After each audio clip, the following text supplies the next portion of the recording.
uKhuzani usebenza kanzima elwela isithunzi nezinga likaMaskandi ukuthi likhuphuke.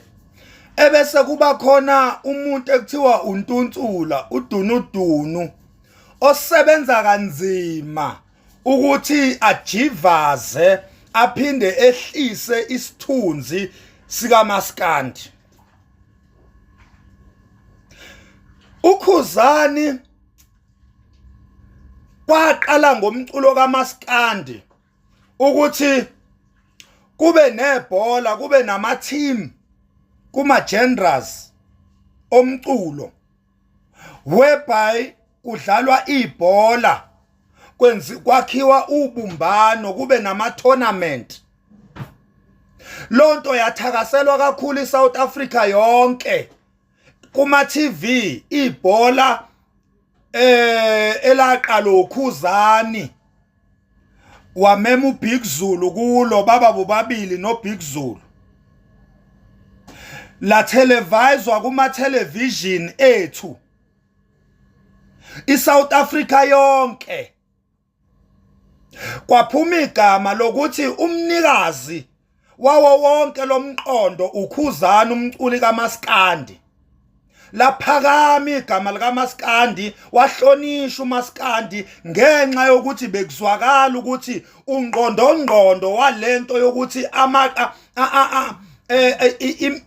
imiculo noma ama-genres omculo ahlangane adlala ibhola, kwezwakala ukuthi uKhuzani lo ngqondongqondo.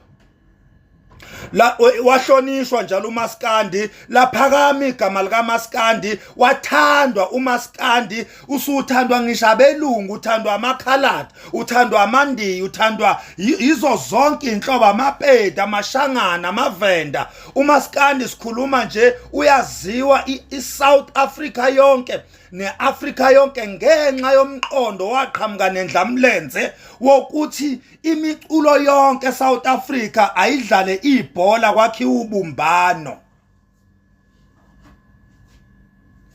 Kwaqhamuka uNtuntsula wahamba wayontshontsha ithimu yabafana abayikhande kanzima. Wahamba wayointshontsha lo team, wayibiza ngokuthi igcokamelisha FC. Wagijima nomkhaba lapha yana. Yes. Walanda uTshatha lo ambiza ngoCarrot.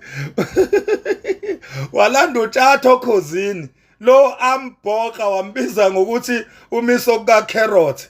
Wamlanda ngoba efunani, efuna ukuzama ukumaka lento kaKhuzani. Wahluleka, laphoxeka njalo igama likaMaskanda egameni likaNtuntsula igcokamelisha. Eselwe kanzima uKhuzani, kwaze kwaba nabaxhasi abamxhasayo uKhuzani ukuze uMaskandi uhlonishwe ube nesithunzi eSouth Africa nase-Africa. uKhuzani wagcwalisa iMoses Mabhida Stadium, wahlonishwa uMaskandi, wa-invite wonke ama-genres uKhuzani, ikhondla zabaculi eSouth Africa yonke uKhuzani wayiqasha, wagcwalisa iMoses Mabhida Stadium. Wathanda uMaskandi iSouth Africa yonke, wahlonishwa uMaskandi, iAfrika yonke kwaziwa ukuthi umculi kaMaskandi kuqale ngaye ukuthi agcwalise istadium. Akekho omunye umculi eSouth Africa owake wagcwalisa istadium ngaphandle komculi wehip hop ekuthiwa uCasper Nyovest, ebese kuba umculi kaMaskandi ekuthiwa uKhuzani Ndlamlenze umfo kaMpungusi. Wahlonishwa uMaskandi, wathandwa. Kwasuka udunudunu uNtuntsula wahamba. Kwasuka uNtuntsula bafethu wahamba waya eworkshop, wathi uyogcwalisa iworkshop. Waqasha abaculi ukuthi abayompongoloza eworkshop mahala, for free. waqamba amanga wathi ujahwe ngezibhamu. Sabasibi isithombe sika Maskandi ezweni. Esesebenzile uKhuzani egcwalisa istadium wahlonishwa uMaskandi. Waqhamuka uNtuntsula wathi emhlabeni kaMaskandi kade jahwa ngezibhamu uyogcwalisa iworkshop uyodlala ngabaculi bacule mahala eworkshop. Waqoqa wonke amaphara aseThekwini agcwala lapha eworkshop maqede wathi hayi bekugcwele abalandeli bakhe. Laphoxeka igama lika Maskandi egameni lika Ntuntsula udunudunu umfoko kaManqele. Wasuka uKhuzani wenza isiphihli somcimbi iannual event kaKhuzani.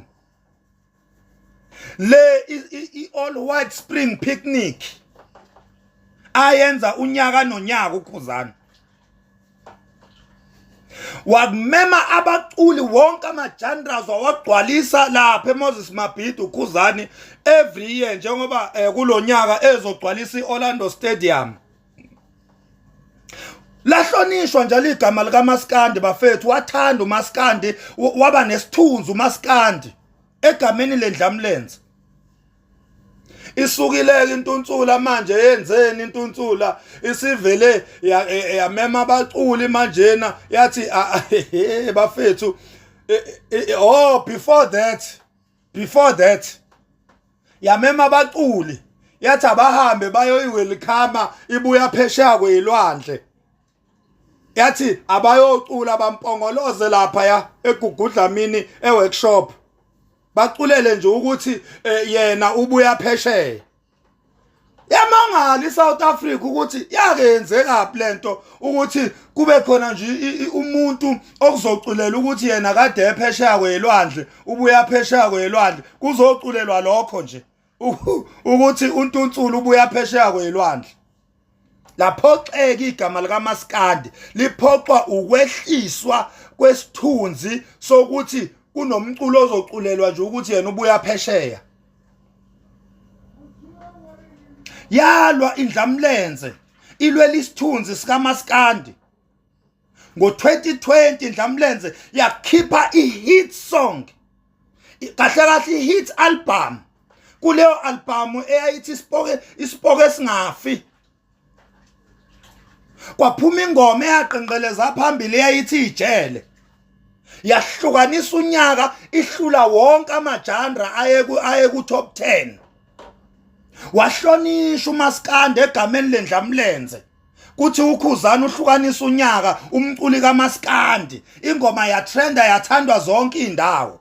Wahlonishwa uMaskandi South Africa yonke.